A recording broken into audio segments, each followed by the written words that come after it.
Delegates at the National Constitutional Summit convened by the eminent patriots of Nigeria, a leading assembly of elder statesmen, intellectuals, and civic leaders, have called on Nigeria's election management body, the Independent National Electoral Commission, to organize elections for a constituent assembly which will be given the responsibility of drafting what they described as a new people-driven democratic constitution. Chairman of the group and the former Secretary General of the Commonwealth of Nations, Chief Emeka Anyaoku, said the delegates proposed the establishment of a state police and the adoption of true federalism as key steps towards resolving Nigeria's pressing national issues. On the morning show today, we plan to have a chat around that very important subject matter with Liberus Oshoma, a lawyer and public affairs analyst, with a view to examining how the ongoing public hearings by the National Assembly can possibly lead to the birth of a more organic and people-centered constitution for governance in Nigeria. Yes, indeed. And we'll also have another conversation planned, this time with Anekan Umar Nam, the Akwa Ibom State Commissioner for Information, and we shall take him to task over a range of issues on the front burner, including, but not exclusive to, the state government's investment in energy infrastructure, the state's post-defection trajectory, which refers to Governor Umo Eno's recent decision to transfer his political allegiance from the People's Democratic Party to the All Progressives Congress, and the resurfacing of the 76 oil wells dispute between Akwa Ibom State and Cross River State. And as usual, we shall sign off the morning show with a review of newspaper headlines from across the country. It's going to be all that and a whole lot more today on the morning show.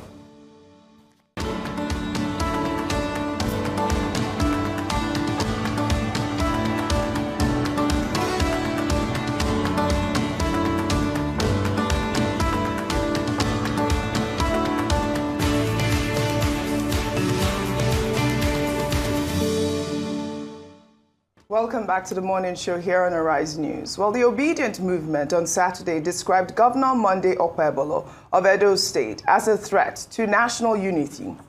Nana Kazaure, Director of Strategic Communications of the movement, said Okpebholo should be held responsible if anything happens to former Labour Party presidential candidate Peter Obi. Kazaure was reacting to Okpebholo's threat that Obi should not step foot in Edo State without informing him.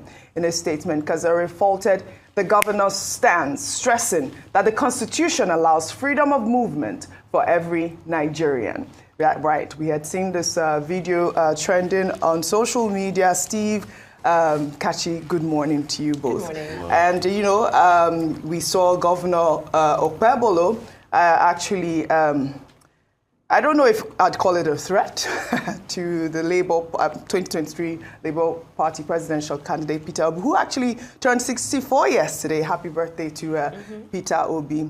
And, you know, Nana Kazaure here is saying that the Constitution guarantees freedom of movement.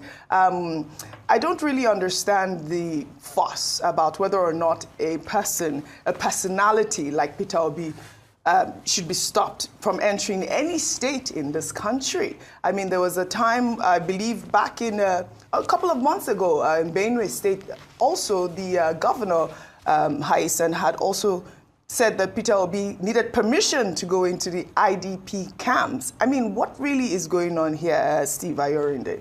Well, I think it's silly politics. Yeah. Yesterday we had a fairly lengthy discussion about this same thing with Kachi and Adesua. And of course, collectively our submission was that it was, it's something that should be condemned. A veiled threat, most definitely, it was. With or without context, what came out from the mouth of the Edo State governor is undesirable. And Nana Kazaure is very much in order to say that the governor, if he meant what he said, will be speaking against the Constitution and will be infringing on the rights of another citizen of the Federal Republic of Nigeria, whose right is guaranteed, freedom of movement, freedom of speech, freedom of expression, and of course, freedom of association. if there is a fear whatsoever regarding Obi towards 2027, let the battle be on the polling booths and on polling date, not for any governor in any part of Nigeria to ask another citizen to curtail his own rights and therefore say that you need to inform me because I can't guarantee your safety if you come on your own. What will the information to the governor do? When there are issues of security, the governors are quick to say that they are not the chief security officer because the Constitution didn't give them that power. They will even need to seek the permission of the Inspector General of Police before they can give orders, if any, to the Commissioner of Police attached to their state. But then when you are now dealing with a political foe or somebody that you see as a political threat, you now issue a veiled threat to say that, oh, I can't guarantee your security. You are not in a position to guarantee security ab initio. He did not ask. And he didn't ask you. You need to start with. So sort of, it is condemnable. Yeah. It is not the sort of rhetoric that we would like to hear going forward towards 2026, when we will have the primary elections of many of the parties, and ultimately to 2027 when the elections will happen. Yeah. What people of Edo State want, now that he has been affirmed as the duly elected governor of Edo State by the Supreme Court, right, is good governance. Yeah. Not threats, not bad grammar, not needless rhetorics, but good governance to the good people of Edo State. I think that's what the people want, not threats against anybody. At the end of that video, Governor Okpebholo also said, oh, there are about 3 people that died when the last time he came here, or one. I don't even understand how that even relates to Peter Obi coming into the state. To me, it just speaks to audacity to start with. I think we're also in a very, very important time right now, and I think everything that's said needs to be said carefully, every single thing. Beginning, first of all, with the governor. What he said was incredibly pompous to start with, and it reeks of, a very, very full sense of belonging amongst his own people. Because what he said is a reflection of the fact that he strongly believes that his people in Edo State are against Peter Obi. That's why he said what he said. And then moving forward to what Nana Kazaure said as well, while I understand the frustrations of, the governor should not be saying anything, Peter Obi definitely is, I would say, on that list of political appointees or political leaders that every single person might have something good or bad to say about. He's not everybody's fan. So making a blanket statement like, hold Okpebholo if anything happens to Obi, I think it's a very, very wide-reaching statement. We could see people take advantage of this little opening and say something goes wrong. The governor is held responsible for it. So I think it's also important we're careful how we throw words around. Just yesterday, we had a conversation yesterday, and a similar issue was on the front burner. Hold this person responsible if anything happens to me. That opens up the door for anybody to do anything to said person because there's already somebody to be held responsible for it. So I think on the side of the governor, I mean, I don't even know. It's exhausting to think about the fact that he would even say a thing like that and say it with such courage and audacity and grit. Like, I know exactly what I'm saying. Moving on from that, assuming that he does understand that this is no way to speak, I think we should also be careful on how we make blanket statements, especially as we head into 2027. These are very, very important times for Nigeria, and we need to take them very serious. All right. Well, I guess... I don't think that Kazaure's statement was blanket. You think it was blanket? I don't think it was. Well, that's my opinion. I do think it was blanket. I get your point. I'm just saying that I didn't think that it was blanket. I thought that it is important, if you sense any anomaly, to quickly speak up.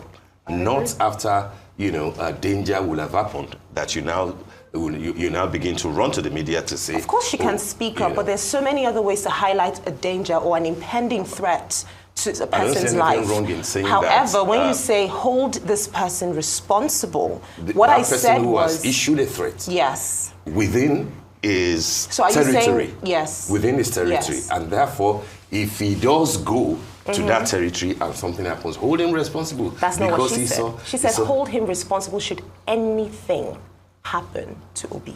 Yeah, that's what she said. That's what I'm saying. Yeah, so anything mean anything, anywhere, anything at any point in time. Yeah. That's what I meant when I said that's a blanket statement. Even if you have to report to the police to say that I sense a danger, somebody has issued a veiled threat to me, the police allows it so that you can put it on record. So just Steve, in if I case upset you something and happens. you're feeling some way, I'll say, if anything happens to me, hold Steve accountable.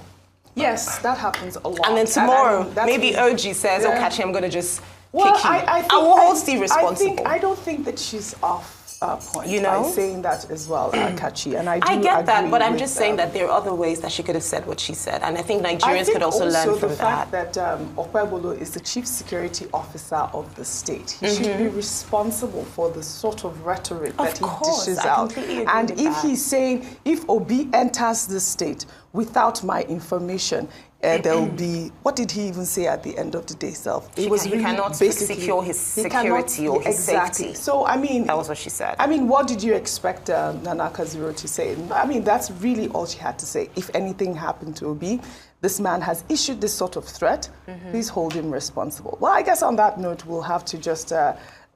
let sleeping dogs lie at this point, and we'll see if... They're not sleeping dogs.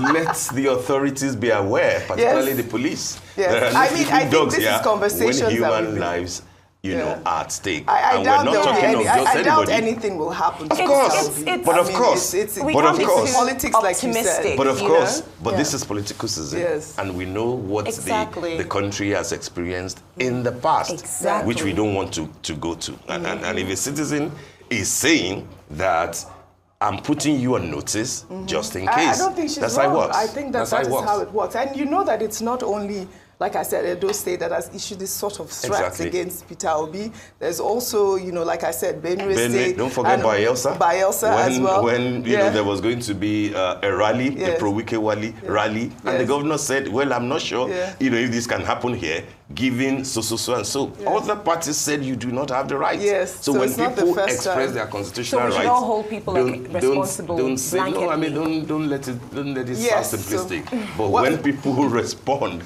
you know, on their rights, don't let us deny them. Okay. All right. On that note, I guess that we can agree to disagree.